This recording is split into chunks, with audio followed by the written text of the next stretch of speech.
Hey there, people.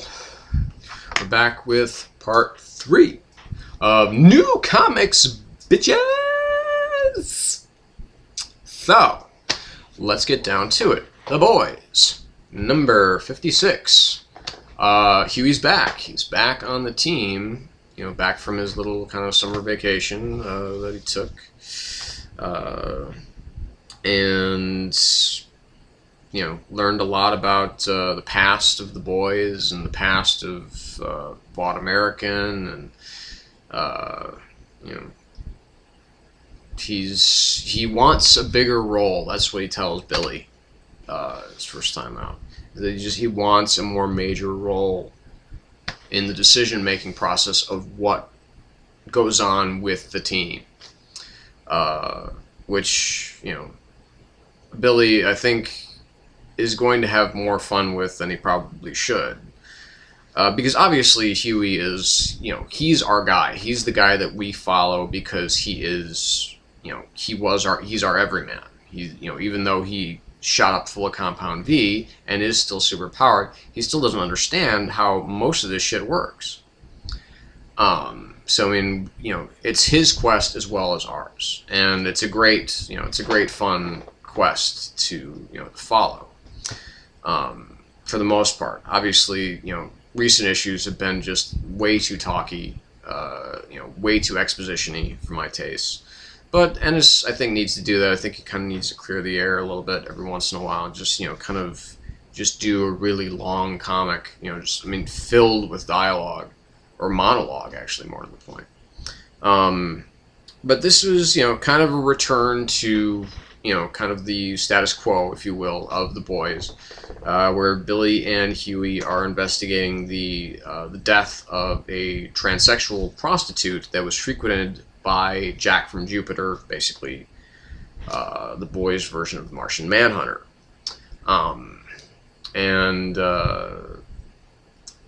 They go to Dr. Peculiar, which, it's just funny. It's funny the names that he's made up for these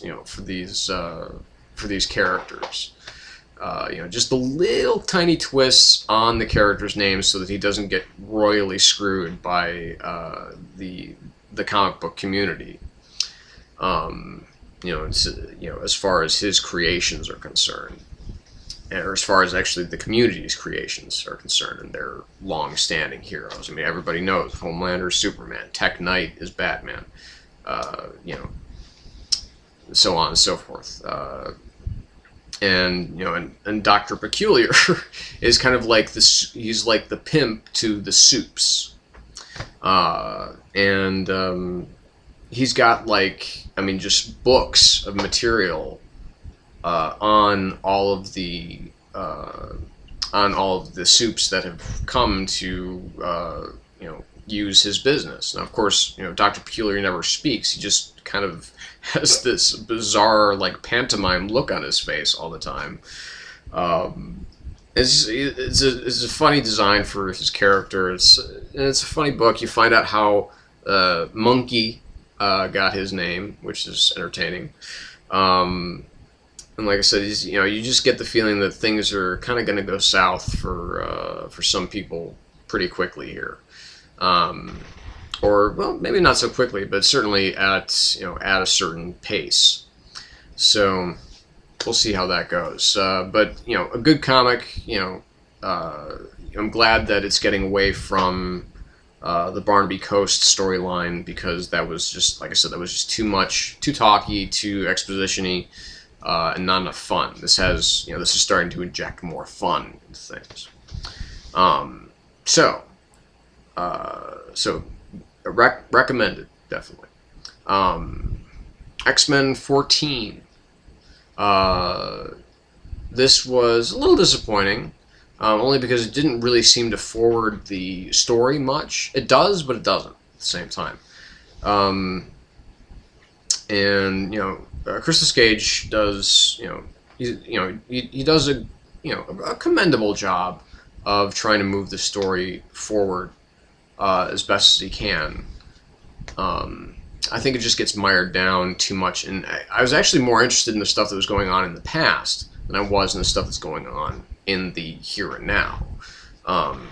Basically, the X-Men, they try to save Emma Frost from the Brotherhood, but it's too late. They fail, and they almost get killed for the trouble if it weren't for Jean and her TK.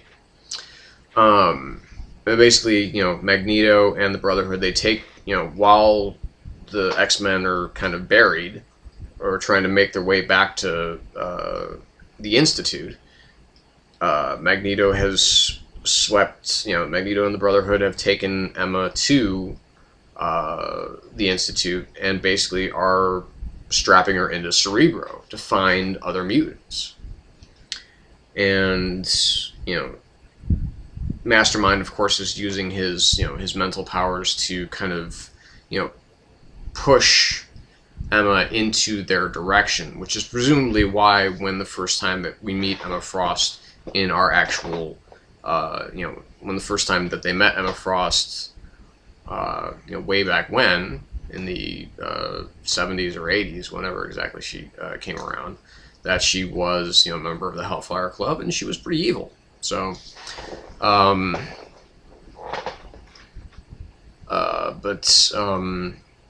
we've got the Cuckoo, Irma, who was, I'm assuming, I guess that's Mask and Toad and somebody else that I don't know that kind of assaulted her in the last issue. And she's being helped by Pixie, and there's Dust, and there's somebody else that I can't remember, and they're trying to kind of save her, and then she kind of goes in this convulsion, and then blasts. Basically, Cyclops. He's kind of hiding, but kind of not. He's more strategizing than hiding, because they're the evolutionaries. They're trying to kill him. And, they're kind of, the evolutionaries are also kind of focusing their attention on Magneto, because Magneto does say, he once said, I speak for the mutant community, or the mutant race. And basically Irma flashes Cyclops' memories to everybody. And people who were there at the time are saying, I remember. And that's kind of where it leaves off. And that was like, oh shit. Especially Magneto. The fact that he remembers something serious went down back when. So, I mean, the past is more interesting than... That's what I mean by saying that the past incidents are getting more interesting than the current incidents. But anyway, still a good comic. Just a little weak. It was a little weak.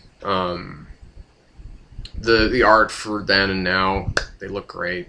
It's a good look. It's a really good looking comic. They established the art of the timeline is very succinctly. One is the past is a little bit more abstract, a little it's darker, I guess is the best word that I can put it. The artwork is more abstract, not quite as liney.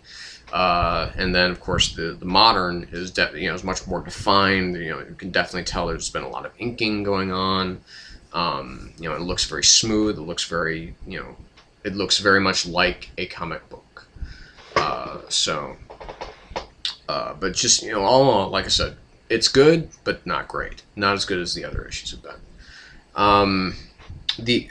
Speaking of Christos Gage, the Iron Age #1. Now, I did not read Iron Age Alpha, so I don't know, just from reading the first page of this. Okay, so basically the Phantom, an old enemy of Iron Man, is now this decrepit old guy. He has cobbled together pieces of Dr. Doom's time-traveling equipment. He basically goes, grabs Dark Phoenix, and forces Iron Man to watch Dark Phoenix basically destroy the world, or something to that effect. Billions of people die. So like I said, I need to find that issue. I'm gonna try and grab that because I just read it today, and I am really fascinated on how this is going to go, because this was a much stronger book than I would have imagined. I thought this would just be, it's being very much treated as kind of a throwaway because of the big, Fear Itself event. But, this is, we're following Tony Stark basically back in time. In this issue, we're following him back in time to when he was at literally his lowest point, when he was back on the bottle and he was, took his leave of absence from the Avengers. And he just, he basically just screwed Janet Van Dyne, who was still, not, they had, it was less than a month after the divorce between Jan and Hank. And of course, he's got to enlist these people's help because he needs items of Doctor Doom's time travel machine so that he can get back to his time and stop it. But of course, he's wrestling with the dilemma of, can he stop civil war from happening? Can he stop Jan from dying? Can he stop, major events from occurring? And of course, he just can't. He can't afford to. But he's, and there's a big, smackdown with Ultron. It's just, the fact that this is really based around the character of Tony Stark at, him meeting his friends way back when, or however long this actually took place how long ago this actually took place in the Marvel Universe, whether it was like 5 years or something like that, when in fact it's been a couple of decades. I think, what's the rule? It's like 1 year is, 3 years is like 1 year of comic exist. I don't know. I think it was something Stan Lee said recently. Anyway, so it's a really good book. And then the second story, not by Christos Gage, I think it was Rob Williams, where Iron Man is hunting down second module, second part of Doom's time travel machine, and he gets to, and basically James Jaspers is running. He's the Prime Minister of Great Britain at that time. Strike.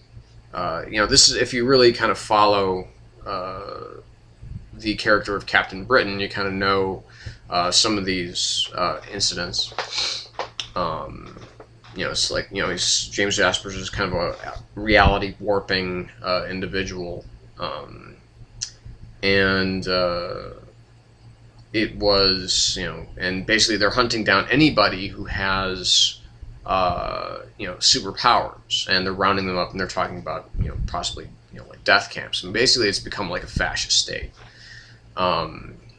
So Iron Man heads there, obviously armed with the knowledge of what he has now, and he runs into Captain Britain, trying to save these innocent people who have, mutant powers or superpowers, whatever. They're metas. And he's trying to save them. And I love Captain Britain, man. If you didn't read the Captain Britain series that Paul Cornell did, Captain Britain and MI-13, that was a fucking great comic, and I was so pissed off that they canceled. See, I actually have my little 4-inch Captain Britain right here from the Captain America movie line that they're putting out. I love this figure, man. It's a great figure. And it's a great character. I've always really been a fan of Captain Britain, the whole, Sword of Might and Shield of Right, decision. That's what's, and then, Alan Moore working on him, and Alan Davis, just really great stuff. Fantastic. And this is a really, really, really, really good issue, which is why I need to get Iron Age Alpha, and I definitely am going to continue following the story because I'm fascinated with where it's going. I really am. So this is definitely something worth picking up. Absolutely. Like I said, it's been so glossed over that I completely forgot about it until my buddy brought it to my attention. It was like, dude, read this. I'm like, okay, and I read it, and I was just floored. So, anyway, stay tuned. We're coming back. just in a few minutes. So, right back.